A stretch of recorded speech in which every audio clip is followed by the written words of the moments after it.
if those words are ever going through your heart, what is better for me? They can actually keep you, and I'm going to show you in this course, they can actually keep you from experiencing the intimacy that you want from God and the blessing that you want from God. A life of intimacy with God. This lesson is titled Passion for His Presence. Now, in over 40 years of ministry, I have observed two major groups of Christians inside the church. Two major groups. Group number one, those who seek God for what He can do for them. Group number two, those who seek God because of who He is. All right, this contrast is seen so beautifully between Israel and Moses. Now let's set this up. As I said in an earlier lesson, Moses sees the burning bush. God then says to Moses in the process, I have called you to be the deliverer of Israel. Now, you have to realize they have been in captivity for 430 years. I mean, they have been waiting and waiting and waiting and waiting for God to deliver them and give them the land of milk and honey that was promised to their forefather Abraham. God had Abraham walk that land hundreds of years earlier, said, I will give this to your descendants, but they will be strangers in a foreign land for over 400 years, and they will be oppressed for that 400 years. God says to Moses, I am about to deliver Israel, and you are going to be the deliverer. Wow, wow, wow, wow. So Moses gets his wife and children. They head out to Egypt. When they get to Egypt, they first go to Goshen. Goshen is where the children of Israel were staying. It was like the slum part of Egypt at that time because the Egyptians had brutally oppressed the children of Israel. They had stripes on their backs. They were working all their lives to build somebody else's inheritance. They're eating the worst foods in the land. But Moses goes to the elders of Israel before he goes to Pharaoh. And Moses tells the elders of Israel, God has appeared to me, and God has told me that it is time for Israel to be set free from Egypt, and He has sent me to be the deliverer. I was trained as a prince of Egypt. I know how to lead. We are going out, and God is going to do it. Now, I want you to just think about this. Here are these elders in this room. What their grandfather shared with them and never saw. What their father shared with them, but yet he lived and died and never saw. What their great-grandfather shared with them, and yet he lived and died and never saw. They were now beholding the promised deliverer. Can you imagine the mood of this room? Well, let me read it to you. They were soon convinced the Lord had sent Moses and Aaron because of the signs that they did. And when they realized, this is the elders of Israel, when they realized that the Lord had seen their misery and was deeply concerned for them, they bowed their heads and worshiped. This is Exodus 4, verse 31. They are worshiping God. Oh my gosh, they're overwhelmed with emotion, tears. They're laughing, they're crying, they're jumping up and down. Man, what my grandfather longed for but died and never saw, I'm actually going to walk in it. Well, Moses leaves the presence of these elders and goes straight into Pharaoh's court and brings the exact same message to Pharaoh. What is Pharaoh's response? He mocks Moses and God, and Pharaoh says, oh, so they're too idle? They don't have enough to do? And he increases their hardship. Now, let me explain something. They had a quota of bricks that they had to make for Pharaoh's cities that he was building, right? Every single day. And what was supplied to them every day was the straw and the supplies that they needed to make the bricks. Pharaoh said, you guys are so idle. You don't have enough to do. Now you're going to have to go out and get your own straw. We're not going to provide it for you anymore. Now, let's just paint this picture. Typical day for an Israelite was they got up at sunrise, threw something down their mouth to eat, go out to the brick pits and work until sunset. Then they come home, try to eat something, exhausted, collapse, only to get up and do the same thing the next day. Now, things have changed. They have to get up about an hour before sunrise and go get the straw so they can make the bricks, because if they don't make the same quota of bricks, they're going to have more whips on their back. Oh my gosh. Moses bringing the word of God to Pharaoh increased their hardship and their misery. And so do you know what these same elders do? They call judgment upon Moses. They say, may God judge between you and us for what you've done by bringing this increased hardship on our life. That's Exodus 5:21. Well, after 10 plagues, God finally convinces Pharaoh to let his people go. Well, actually, he had hardened Pharaoh's heart because he wanted to show his glory to Egypt and to the children of Israel. Pharaoh says, you're going. And when Pharaoh says you're going, they have a massive, these same guys, okay, that were calling judgment on Moses a few chapters earlier, they're having a massive celebration. The Egyptians are giving them their gold and silver. There's not one feeble one. They're dancing out of Egypt. Now what happens next? Moses leads them by the Spirit of God right up to the border of the Red Sea. They turn around and realize Pharaoh has amassed his chariots. Now you got to understand, that's like tanks today, M1 tanks, okay? He's amassed his chariots, his hordes of chariots, and they are marching on Israel, and they're going to butcher them, right? So now what's going on? This is what the people said, Exodus 14, verses 11 and 12. Because there were no graves in Egypt, have you taken us away to die in this wilderness? Why have you so dealt with us to bring us up out of Egypt? Is this not the word that we told you in Egypt? This is what we said to you back when we called judgment on you. Let us alone that we may serve the Egyptians.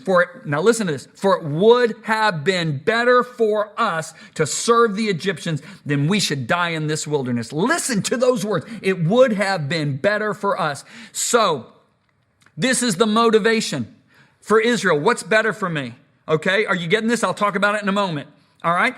So God's merciful. What does he do? He splits the Red Sea. They walk across on dry ground only to get to the other side, and they look back and they see Pharaoh and his armies all buried underneath the Red Sea.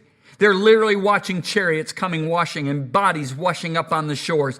And now what happens? The entire nation goes into a jubilant celebration, and they sing a song, the Song of Moses, and then Miriam grabs every woman. Can you imagine about 800,000 women going out into this wide open expanse, and they're all dancing with the tambourines, and they're singing, I will sing unto the Lord. He has triumphed gloriously. The horse and the rider thrown into the sea. They are just rejoicing, right? Okay, what happens next? 3 more days. Okay, now stop and think about this. All of them are thinking, why did we ever doubt God? We just literally watched the Red Sea bury our oppressors for 400 years. How could we ever have doubted him? But if we go 3 more days after that, there's not enough food, there's not enough water. And now what are they saying?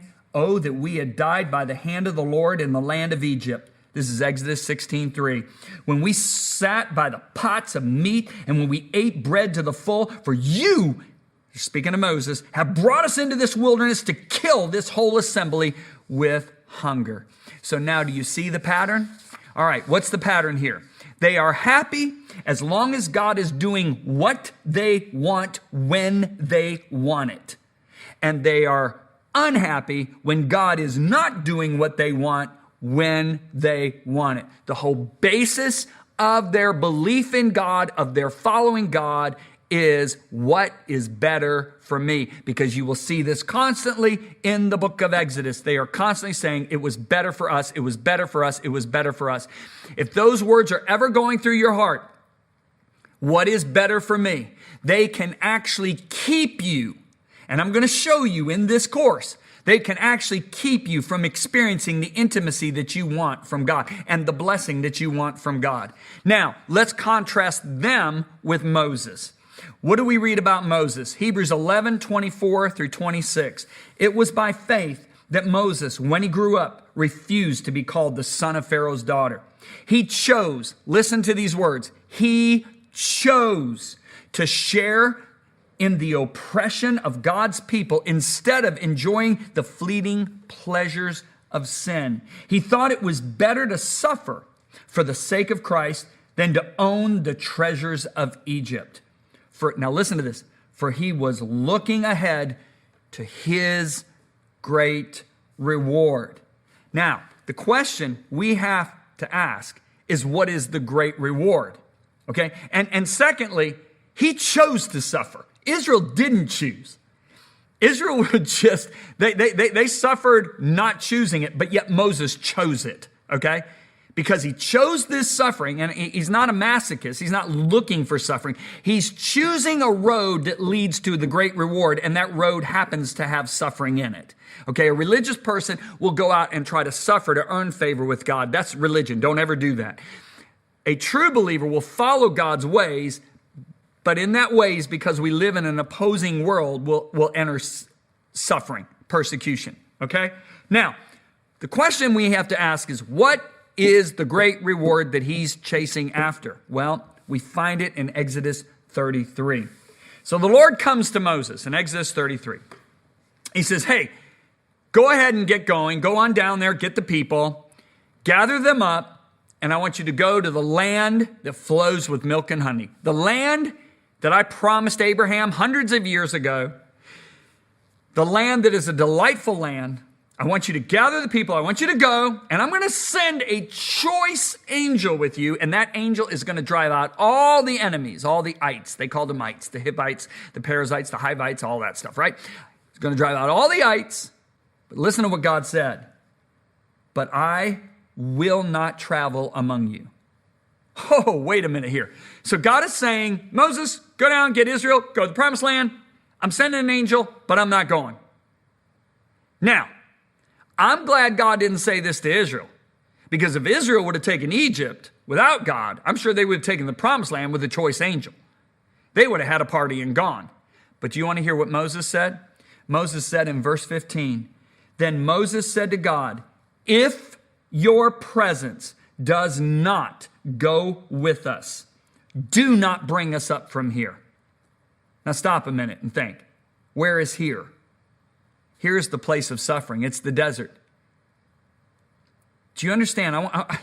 I want you to think this through, okay? A desert is not a fun place to be. You know, we always boast about the fact that God gave them manna, but can you imagine eating bread every single day for a year? No peanut butter, no jelly, no meat, okay, no desserts, nothing, just bread. Can you imagine having no valleys, no streams, no lakes, no shopping malls? Yeah, you're wearing the same clothes that you came out of Egypt with a year ago, but it's the only outfit you own. Can you imagine how absolutely dull that would get? Moses said, I would rather be under these conditions with your presence than go to your promised land without your presence. So in essence, what he is declaring is, I would rather have your presence. If I have to choose, I would rather have your presence than your promises without your presence. So I'm going to say it again clearly. I would rather have your presence without your promises than your promises without your presence. That is a pretty strong declaration. Israel sought God for what he could do, while Moses sought God for who he is. Their reward was a better lifestyle. Moses' reward was the manifest presence of God. In my experience in ministry and life, I have watched ministers succeed.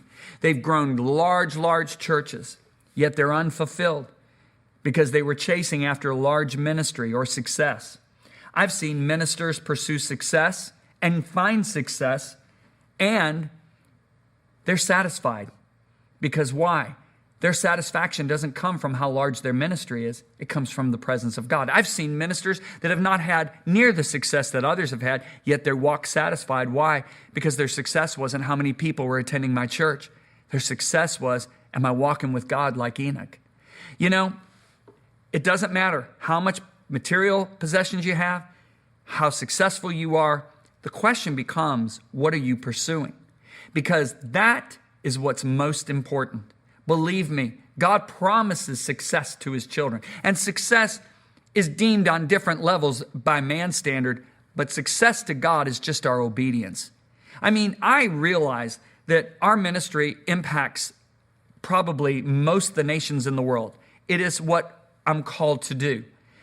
But I know there are pastors in rural areas that have 300 people in their church, and they're caring for them. I realize those pastors will stand on the front lines of heaven because they've done what God has told them to do. If they were to compare themselves by pastors in big, big cities who have 10,000 people in their church, they would see themselves as a failure. They would be discontent. But you know, these pastors, I've seen them. I've been in their churches in little rural areas. They're so content because they know they're obeying God and they're enjoying His presence. I want to talk about two different presences of God because we're really at that point in the message where it's important that you understand there are two different presences that the Bible talks about. First of all is His omnipresence. Now, what is that presence? That is the presence of God that David said, "Where can I go from your presence? Or where can I flee from your presence? If I go to the highest mountain, you're there. If I make my bed in the lowest valley, you're there." That is the presence of God that says, "I will never leave you nor forsake you." Okay? That's the omnipresence of God. The second one I want to talk about is the manifest presence of God. This is what Jesus spoke in John chapter 14 when He said, "He who has my commandments and keeps them, it is he who loves me. And he who loves me will be loved by my Father. And I will love him and manifest myself to him." Now, what does the word manifest mean? It means to bring from the unseen into the seen, the unheard into the heard, the unknown into the known. It is when God reveals Himself to our senses, to our mind. That presence is a very real aspect of Christianity. So the question I want to ask you as we close here, wrap this lesson up, is are you looking for a manifestation or are you looking for His manifest presence? Now there's a big, big difference. If you remember, Elijah went to the mountain and God passed by and there was an earthquake. God passed by and there's a tremendous wind that's causing the rocks to bang on each other. God passes by again and there's a fire. But Elijah isn't looking for any of those. Because after all of that comes the still small voice. And Elijah wrapped his face in his mantle and said, "Where is the Lord God of Elijah?" And in essence, Elijah was looking for that intimacy, that manifest presence. You know, I love being in my wife's presence. But what I love the most about being in her presence is our interaction, our communicating with one another. You know, God will manifest Himself in powerful ways. And in all my travels, I've seen a big tragedy. There have been people that they were touched by God's presence and they manifested by crying or laughing or shaking.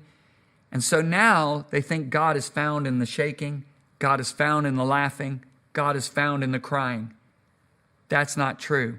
God is found when we seek Him as a person and when we obey what He tells us to do and He manifests His presence. The manifestation is up to Him. We can't look for manifestations hoping that we find God in it. If Elijah would have done that, when the earthquake came, he would have said, "There's the Lord God." He did pass by, but Elijah was looking for His intimate presence. This is what Moses chased after. This is what Jesus says is available to every believer. I have sat with pastors.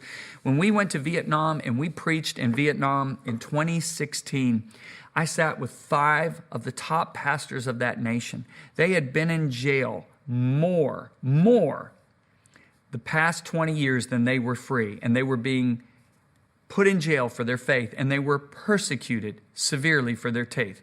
I remember one of them had teeth missing. It's tough. But yet, when I had dinner with those 5 pastors before the meetings began, the joy that was on their faces was unspeakable. Why? Because they learned how to walk in the presence of God. And that was their reward.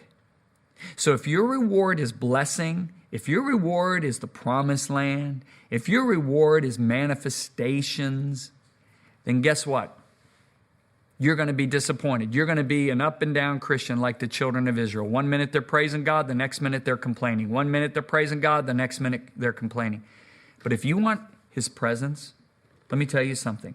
God promises us his manifested presence. God promises that we can live in his presence, that he will dwell in us and among us.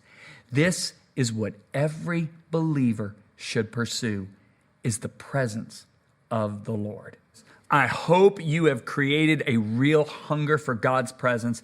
In the next lesson, this is what we're going to talk about. How do we practically go there? How do we practically enter in and walk in and abide in the presence?